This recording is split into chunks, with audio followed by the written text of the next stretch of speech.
Como ya les había dicho la semana pasada, hoy vamos a ver las medidas de dispersión, que ustedes tuvieron que investigar un poquitito, em, que son, hay varias, las tres principales son la varianza, se llaman así, la desviación típica, entonces se va a ver la letra de desviación típica, y el coeficiente de variación.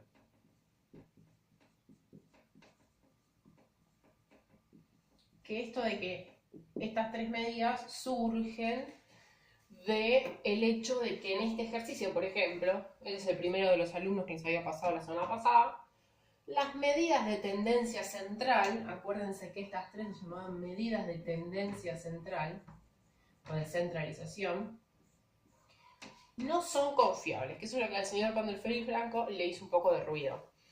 Sí, hace un poco de ruido que uno diga que no son confiables, porque uno dice, ¿para qué las calculo en realidad? Si lo hice con la fórmula, me dio bien, se supone que son confiables.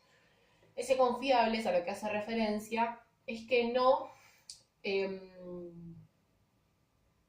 representan a la muestra de datos, en este caso la muestra de datos serían las nueve notas, de una manera exacta.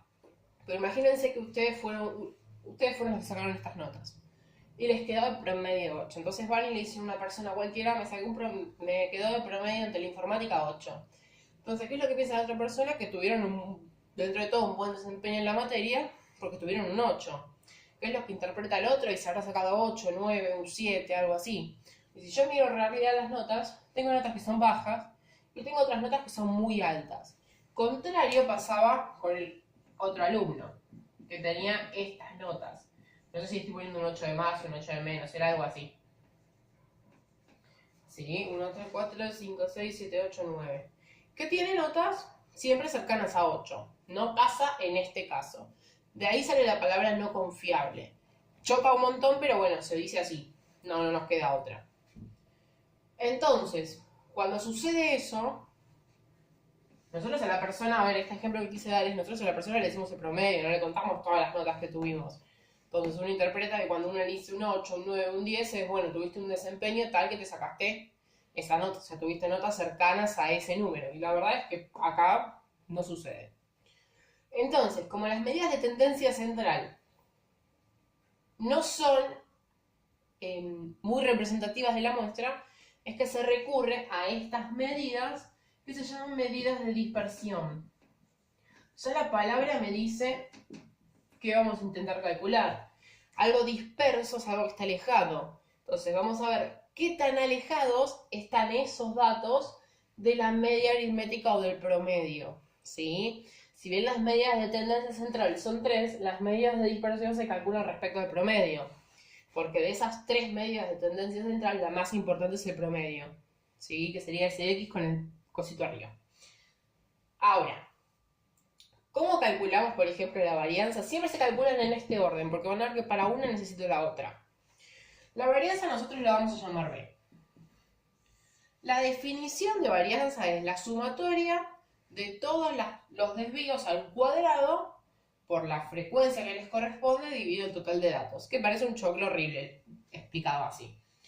Pero lo que quiere decir es que a cada dato, la columna de datos sería la X, le tenemos que restar el resultado del promedio, elevarlo al cuadrado, multiplicarlo por la frecuencia que le corresponde y dividir por el total de datos, que el total de datos en este caso sería 9. Y así sucesivamente, o sea, esto para el primer dato, después vamos a tener para el segundo dato y así. Para no escribir varias sumas, siempre se simplifica la expresión, la fórmula, diciendo así: sumatoria en matemáticas es esta E grande. ¿Qué se le pone? Lo que vamos cambiando son los datos. ¿Sí? Entonces se le pone desde i igual a 1, desde el dato 1 hasta el dato infinito. Porque acá no sabemos cuántos datos son. Es una fórmula general. No sabemos cuántos datos son, acá va a ser desde i igual a 1 hasta i igual a 4. Son 4 datos. Esto no es que lo tengan que hacer ustedes, yo para dejarles la fórmula. Es una fórmula horrible. Entonces nos conviene, para no mezclarnos mucho, agregar a la tabla dos columnas. Si ustedes no la quieren agregar, no pasa nada. Yo la voy a agregar por cuestión de prolijidad y de mostrarles bien el procedimiento que hay que hacer. Lo primero que tenemos que hacer es esta resta. A cada dato restarle el promedio, que yo esos resultados los voy a poner acá. El promedio me había dado 8, entonces hago 5 menos 8 menos 3. 7 menos 8 menos 1. 8 menos 8, 0. 10 menos 8, 2. Ahora, ¿qué son estos numeritos que me dieron? ¿Qué tan desviado está en cada dato respecto de la media? Porque fíjense que acá el promedio me dio 8 y para el dato 8 no tengo desviación porque coincide justo. Para el dato 10 tengo una desviación de 2, para el dato 7 tengo una desviación de menos 1 y para el dato 5 tengo una desviación de menos 3. Ahora, esto de cuán alejado está es una distancia, que puede ser, no sé, en este contexto sería de unidades. Pero si yo no sé, esto en lugar de notas tendría que ver con medidas y era, no sé, 5 centímetros, 5 centímetros, 7 centímetros, está alejado tantos centímetros. Y como es una distancia, siempre tiene que ser positiva. Así que estos no tienen mucho sentido. Entonces es por eso que se los eleva al cuadrado, para sacarnos de encima estos menos, que hablando de distancia no tiene sentido, en una distancia no me puede dar negativa. Entonces la segunda tabla que se agrega, la segunda columna, no la segunda tabla, es la de ese mismo resultado que nos dio, pero elevado al cuadrado. Entonces me queda menos 3 al cuadrado 9, menos 1 al cuadrado 1, 0 al cuadrado 0 y 2 al cuadrado 4. ¿Sí? No los sumo porque no tiene sentido sumarlos. Son cosas que estoy calculando para después poder llegar a lo que sí me interesa calcular, que es la varianza. Yo voy a borrar esta fórmula general. ¿Qué me decía? A cada uno de esos desvíos al cuadrado, o sea, cada uno de los datos que está acá, lo tengo que multiplicar por la frecuencia que le corresponde y a todas esas sumas dividirlo por la cantidad total de datos. Entonces vamos a hacer eso. El primer desvío es este, 9. ¿Por qué frecuencia le corresponde a 9? Y 2. Otra suma, 1 por la frecuencia que les corresponde sería 1 por 2.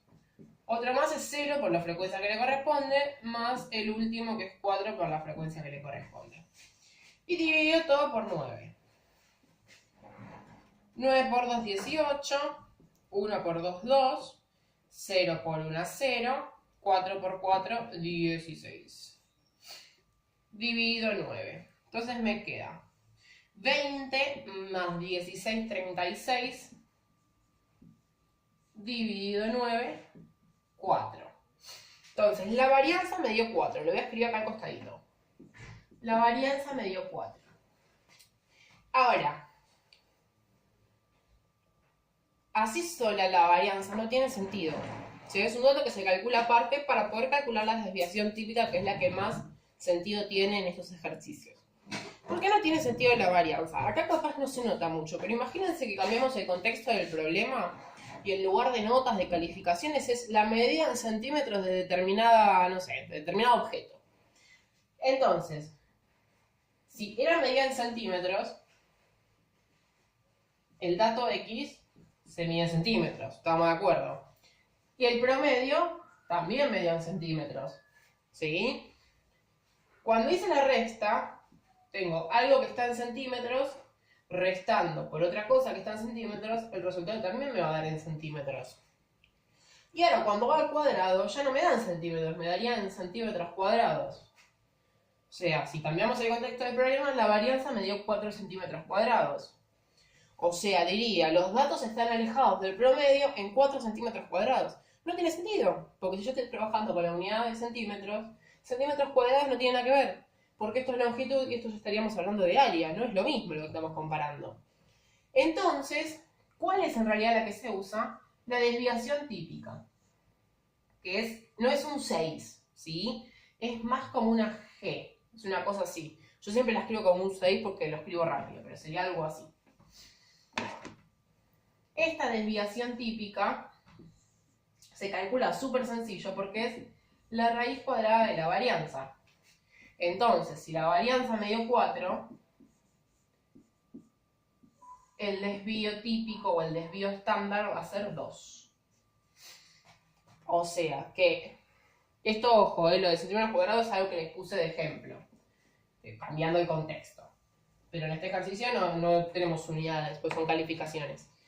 O sea que podemos decir que el desvío típico es de 2 unidades. ¿Qué significa? Que en general las notas que tuvo están desviadas 2 unidades del promedio. No están todas desviadas 2 unidades del promedio. Acá vemos el 10, que está desviado 2 unidades. Acá está desviado 1, de acá tengo 3. Bueno, equiparando todos esos desvíos, podemos decir que se desvió 2 unidades. ¿Sí? Ahora, ¿qué es el coeficiente de variación? Voy a borrar esto, total, ustedes pueden pausar el video, no pasa nada. El coeficiente de variación también es bastante importante porque pone en relación dos datos súper importantes, que son la desviación y el promedio. O sea, me está diciendo la relación entre la desviación que hubo y el promedio que yo obtuve. Y en general se multiplica por 100, no en general, nosotros acá lo vamos a hacer multiplicándolo por 100, porque me sirve interpretarlo como porcentaje. Entonces, la desviación fue de 2 y el promedio fue de 8. Entonces, tenemos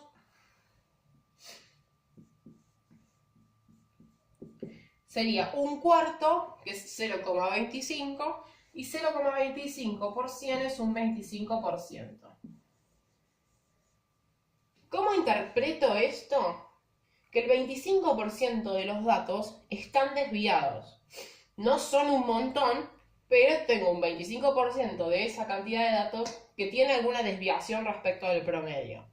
¿Sí? Lo ideal sería, para que un estudio sea excelente, que la desviación me dé 0 y que el coeficiente de variación me dé 0, porque ¿qué me estaría diciendo? Que ninguno de los datos, o sea, el 0% de los datos, está desviado respecto al promedio. ¿Qué caso sería ese? Y un chico que se sacó, no sé, todas las notas 9 y le quedó de promedio 9. ¿Sí? Ahí vemos que no hay ninguna desviación respecto al promedio de los demás datos.